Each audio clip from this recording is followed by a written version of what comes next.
by what measure? Archaeologists will know me better, the market thought.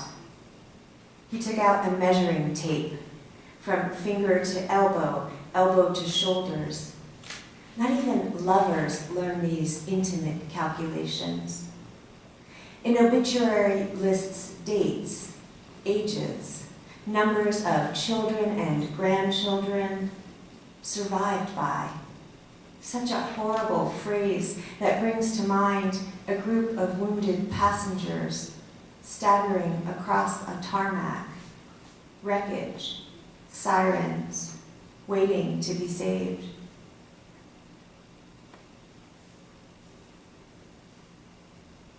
From the airplane, great tufts of forest, subdivision, field must be rice paddy, water covered, deep in crop, evergreen, blue-green. The market imagines those are shallows.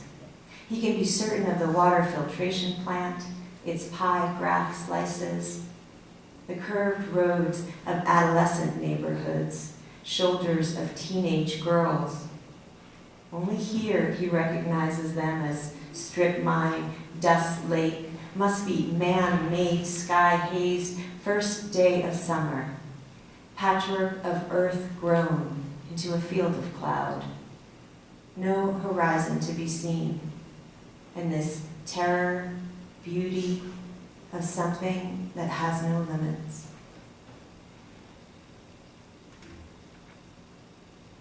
Dogs bark down the road.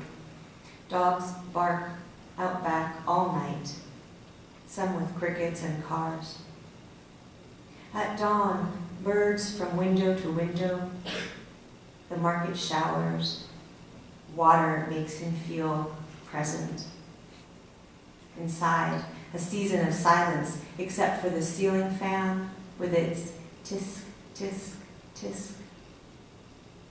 Walking his grandson to school, the market notices dinosaur stickers above the doorway of a boarded-up house on his street.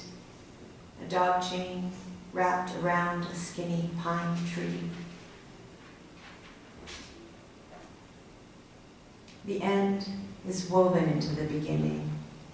A name sewn into the brocade of your evening coat.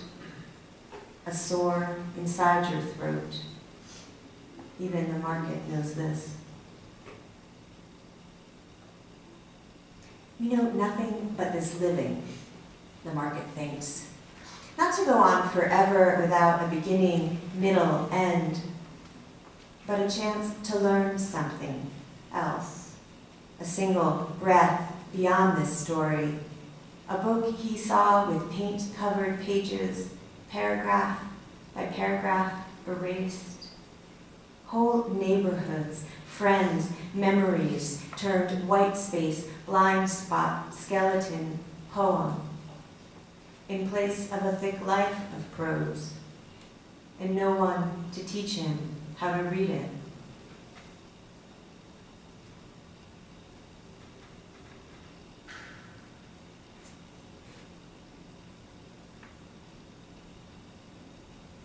A pattern imposes form on cloth, and on the fingers of the teenage girl under factory light, who picks, spins, measures, a circuit behind a screen, brand on a body, current stitched across countries, 42 months, 1,260 days, 2 olive trees, 2 lampshades. 27% of U.S. households live in asset poverty without savings to cover 3 months of expenses. An auspicious number. A laptop powers up. Everything patterns. 12 stars, 7 heads, 10 horns, 7 crowds. And outside the green zone of our first world economy, 3.5 days, 10% of the city, 7,000 people, second woe, third woe, seventh angel. A rose moaned through prickly pear, thorn loves thorn. In drought, a rose petal falls to shrapnel. The desert light trains us to love the pallid. Survival flaunts all around us like a national soccer team. Whatever is weak welcomes. John was exiled to Patmos. His story spirals and repetitions and extends a fabric of waves and particles and string. A portfolio of catastrophe that spirals round to Blake, Ginsberg, Cocott, McSweeney. I never read biographies of famous poets because they make me anxious about money.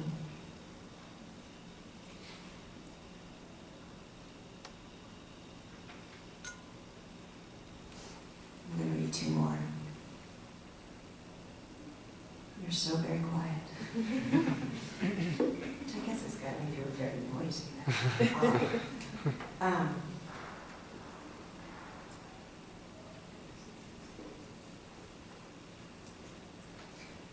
Addendum. After my daughter stops nursing, my body continues to make milk. And this spawns tender fantasies or wretched comparisons, as in the last scene from The Grapes of Wrath, when corporate farmers let peaches spoil on the branch, while a young mother nurses a starving old man after her stillbirth. Things rot. Markets make no exceptions. How many poems should I make this morning? My grandmother was a wet nurse. While the morning doves coo, I'm reading Marx. Capitalist, bourgeoisie, proletariat, aristocracy, malocracy, moneyocracy. After the fall of the Soviet Union, the Cuban engineer told me water was shut off for hours each afternoon. Power outages lasted for days. Neighbors gathered at battery-operated radios, networks knit of scarcity and excess. Who were those other children who nursed where my father did? For weeks after weaning, my breasts sting. I spend the day poem counting. 1 book gets you a job, 2 gets you tenure, the poem machine turns factory. The morning doves aren't talking like it's 30 years ago, aren't talking like a family could live on one income. When I was a child, the engineer told me the revolution was the most beautiful thing, la cosa más bella. Then the engineer went hungry. Some critics claim Steinbeck's dying old man is capitalism, is communism, is our 20th century Pietà.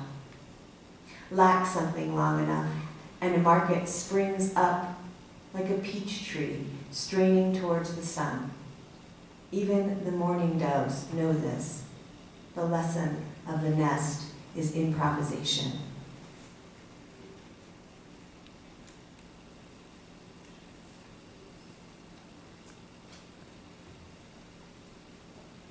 So in the only poems I didn't tell you about are these 2 little poems in the book. I was telling the class I met with today that I like to write poems in series, so it kind of gives you something to go back to. So I wrote these 2 poems called Meditations, and in this one, like an actual meditation, it has a mantra. And so when I read it out loud, I actually like for the audience to repeat the mantra with me. So we'll do that right now. Okay. So it's simple.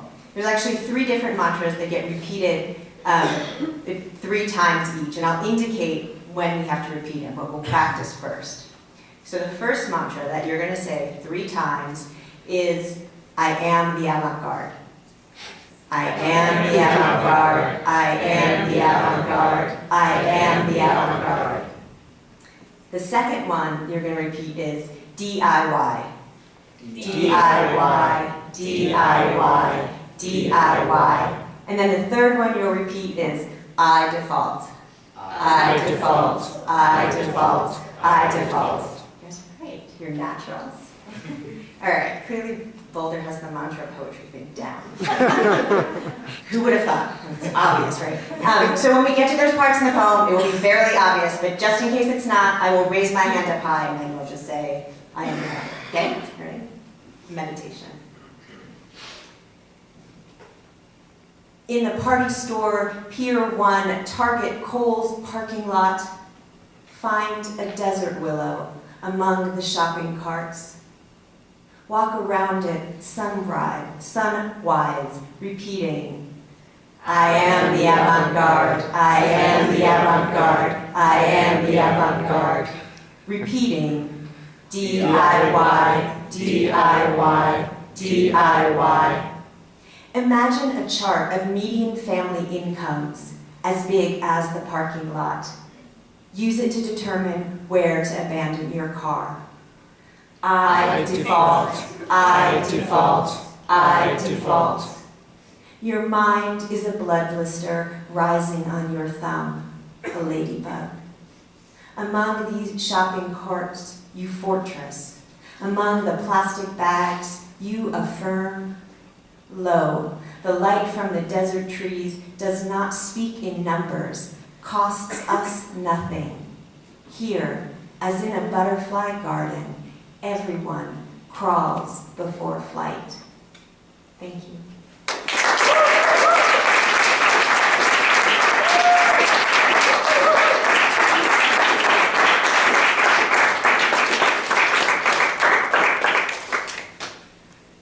Any questions for Susan? Questions, comments? So, what led you to choose the stock market of all things as a focus for your poetry? It was a great recession. Because it was just everywhere. People were talking about it. Like, Lehman Brothers is collapsing. What's happening? You know. Yeah. So part of it was just a sort of absorbing all that information, but also kind of absorbing my own reaction to that information. And not just mine, but getting a sense of how that crisis was being described was being lived in very different ways by a lot of people. Have you noticed any change in the language people use to discuss the stock market, say from '08 to now, or has it been the same? I think it's very similar.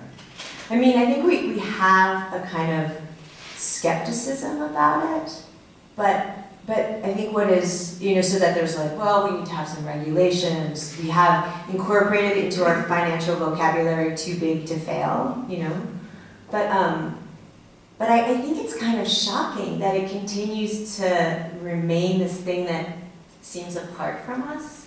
Like, well, that's just how trading happens.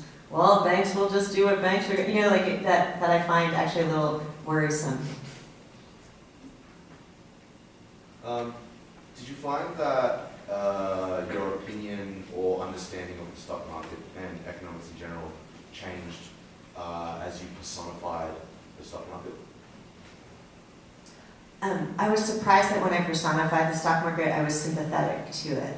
Like, I think the character that I created, I sort of imagined as a somewhat bumbling, middle-aged dude who really doesn't mean to mess up the world, but he's kind of doing it. And that wasn't exactly how I felt about Wall Street at that time, or even still do now. But I think one of the things that the book is also interested in is complicity.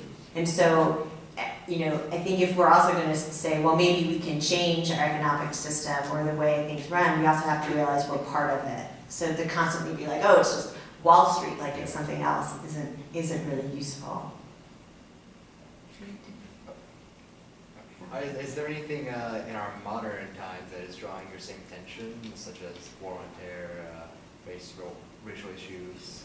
I mean, I think like all that stuff has kind of always had, or that's the kind of poet I am, like it's sort of part of my attention, and I certainly have been thinking about race as I write. But it's like this consciously at a certain point became an obsession. Like, what else can I try? Let me try a ticker. And I'm not in the midst of a project that feels like that right now. And it's good for my brain to not be, because there's a way in which this is really fun, and there's also a way in which it becomes easy. Like, well, I'm just gonna look at everything through this economic lens, and so. But I'm a real proponent, I said this for the class today, of like getting whatever your obsession is, like follow that. And then your obsession will tell you when you're bored of your poems and it's time to move on to something else. So it's interesting interesting that you just said that you kind of imagined this character you created as kind of like this bumbling dude character also, because a lot of what I got from what you just read was, sorry if it's super far-fetched, but No. a lot about divorce and the crash of relationships as well as the crash of this market. And I feel like as a female writer, you always carry that voice of being a woman in your writing. So the crash of the stock market in opposition to your voice here really did read like a man who became very consumed with this to the extent that the relationship couldn't carry on. It was affecting everyone. The party in Mexico, the reality of the children, the responsibility of that. Yeah. And I found that really interesting, and I was wondering if any of that was intended. Yeah, of course there was. I mean, I guess you're making me realize that I feel, I mean, there's a lot that feels really deeply autobiographical in the book, right? I had this kid, so I'm writing about, and I was, before this book, I mean, we all write out of our own lives, even when we're tricking ourselves to saying we're gonna write about something else. But there was this, like, I'm gonna write about sort of what's going on in my mind today through this procedure with the stock market. So that always feels gendered, right? Because I'm writing as a woman. But it's interesting to think about the market then maybe in opposition, the male market as in opposition to that voice in my book, which I hadn't really thought about. It's just how the market came out. But, I think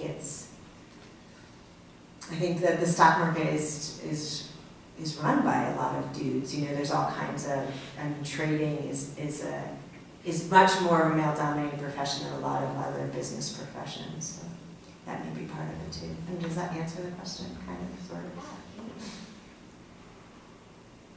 Did you have a question? Oh, I was just wondering if, like, writing in and through the crash of 2008, like, did you feel anxiety at all about representing people who are economically suffering more than you were, for example, or like just even engaging that material, knowing that the real truth of it was that there were all these people whose lives were falling apart?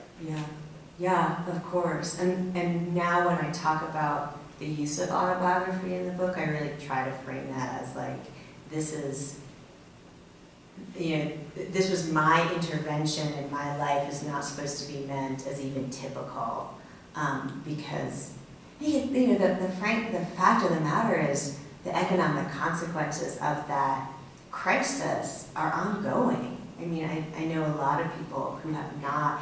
So I think in some of the earliest poems in the book, the stock market was at like 9,000 something. This is the Dow Jones Industrial Average. It's at 18,000 now, right? So the value for some people of their holdings have doubled, and yet the average person does not, I don't even think, feel like they might be where they were at 2008, let alone, we know statistically what the average American family's experience was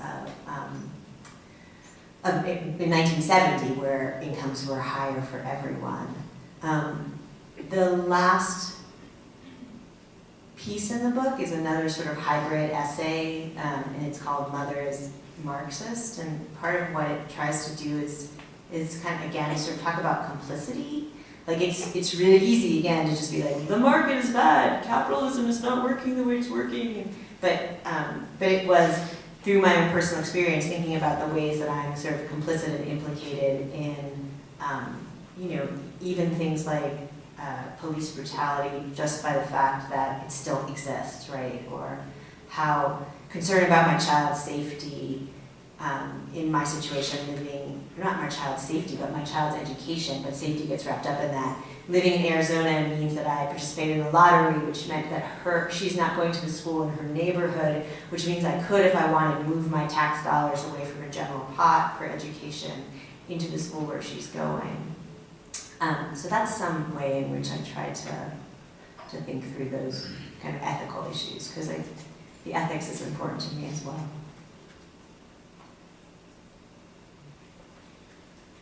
There's one question in the back end.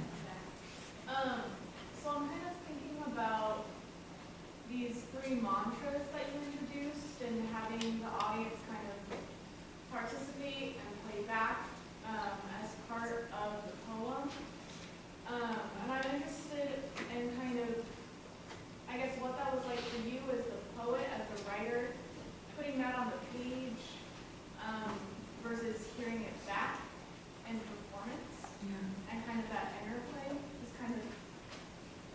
Yeah, I mean, I don't think I wrote it thinking about having the audience read it back to me, and at some point it occurred to me. It lightens the poem, and it becomes performative, and I think it lightens the absurdity of the poem, right?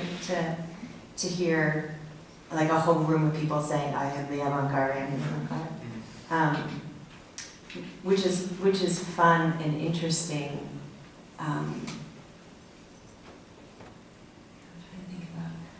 I mean, I think whenever we as poets have the opportunity to put our words in the mouths of others, like to hear our words, even if it's like that thing in workshop where they say, have someone else read your poem, you kind of hear other strains. So I guess maybe the short answer to your question that I'm thinking through on the spot is the poem felt a little more earnest when it was just mine. And when I turn part of it over to the audience, it feels maybe lighter, maybe humorous, in a way that it didn't start out. And it'd be interesting to hear, people who haven't heard it, hear what their reactions are to it on the page. And I think, that's not a bad thing to happen to me. It kind of gives a different reading to the poem where the mantras begin to take over a little more space than they do on the printed text. Maybe this can be maybe the last question. You were talking about things that, like, following your obsession and going for it, and so in this book it was the market. What are some of, in your other works, some of the other things that inspired you or you just went full course with? This was like the most, I think, narrowly focused and sort of demonstrably obsessive thing. But the book that I wrote prior to this was called Utopia Minus, and I was writing a PhD at the same time, and I was writing about ruins, like not the Colosseum in Rome, but what we have in the U.S., which is like abandoned buildings, half-constructed stuff that gets, and again, that was kind of, I was writing, around 2007, 2008, 2009. So just thinking about, in that book, it was sort of landscape and history and also economics as a through line. And economics is kind of one through line that's gone through a lot of my work, because my first book, I was writing about living in Mexico City when the free trade agreement was passed. So economics is kind of part of that as well. Some other obsessions like field note and ethnography. So it doesn't have to be it doesn't have to look like just one, but if you have 3 or 4 things that really get you excited and you want to keep writing about them, do listen to your instructors in workshop when they give you an experiment and make you do something different. That's really good, but it's also okay to trust the things that are exciting you in your own writing. All right, thank you very much.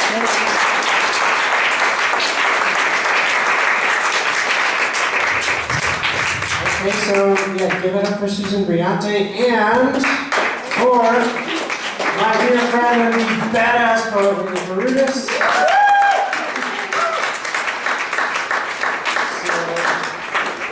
So as you go home, remember, I am the avant-garde. Just take that home with you. And take that home with you until November 2nd. So our next reading, we're going to take like a whole month and a half off, unfortunately. But we'll be back November 2nd. But not here. We will be in the VAC Auditorium, which I don't know where that is. The Visual Arts Building. Visual Arts Building. So Atlas, right? Yeah, no, not Atlas. Not Atlas. Visual Arts Big Building. Visual Arts Building right next to Atlas. Oh, okay. Yeah, the Arts In the Building. basement, there's an auditorium. So that's where we will be Wednesday, November 2nd at 7 p.m. if you can remember that. We will be putting reminders up everywhere. But thanks for coming.